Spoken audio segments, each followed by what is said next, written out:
సంవత్సరానికి ఒకసారి వచ్చి తీరొక్క అవతారాలతో 9 రోజులు సందడి చేసే గణేష్ చతుర్థి అంటే మామూలుగా ఉంటుందా?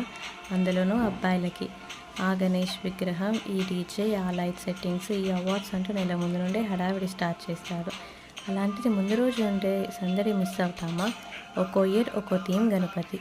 6 ప్యాక్ గణపతి, బాహుబలి గణపతి అంటూ అనేక రూపాలు.